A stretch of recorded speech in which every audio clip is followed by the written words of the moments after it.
Bonjour à tous, j'espère que vous portez bien. Euh, le message d'aujourd'hui, il est clair. On va dire qu'il n'y a pas... euh, le miracle, il n'existe pas. Tout ce que vous faites, tout ce que vous semez, vous le récoltez. Il n'y a rien de magique dans tout ça. Si vous êtes quelqu'un d'assidu, de travailleur, à un moment donné, les portes vont s'ouvrir pour vous. Parfois, le problème est juste une affaire de méthodologie, tout simplement. Certaines personnes ont les compétences, mais n'ont pas la méthodologie pour l'appliquer correctement. Et ça fait en sorte qu'ils sont plutôt efficaces, mais pas efficients. Efficaces en ce sens qu'ils réussissent à atteindre les objectifs, mais pas efficients dans la mesure où ils brûlent beaucoup de ressources et ils perdent énormément de temps avant de réaliser quelque chose. Je travaille avec des entrepreneurs et vous rencontrez souvent des techniciens en fait qui, comment dire ça, euh, n'ont pas un travail bien structuré. Ils font très bien leur travail, mais au niveau des finitions, au niveau de la communication avec le client, c'est pas ça.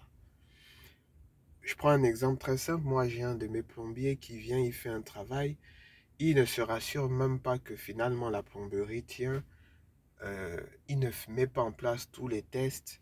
C'est pas comme ça qu'on travaille. Lorsqu'on travaille, il faut aller dans la perspective de satisfaire le client. Il ne faut pas juste aller avec l'objectif de se faire de l'argent. C'est pas ça l'objectif principal.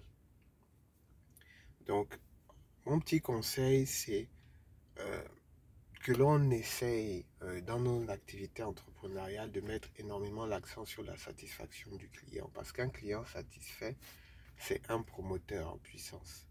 Dans la mesure où il va véhiculer une bonne communication sur votre entreprise et sur vos activités. Mais si vous êtes très bon et que en termes de relation client, c'est pas ça, que vous êtes omnibulé par l'argent. Dans une de mes précédentes vidéos, je parlais de l'argent. L'argent, en fait, c'est un outil. L'argent, moi, dès que j'en gagne, je le réinvestis dans autre chose. Parce que lorsque vous le conservez avec vous, vous ne faites pas grand-chose d'intéressant. Vous allez le dilapider à gauche, à droite, parce que vous voulez aider les gens, parce que vous voulez trop vous faire plaisir. Oui, il faut se faire plaisir, par moment, bien sûr.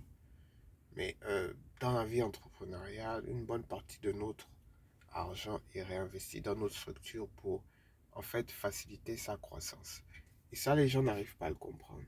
Ils ont un marché de 4 millions, que ce soit d'euros, de dollars, de CFA, peu importe.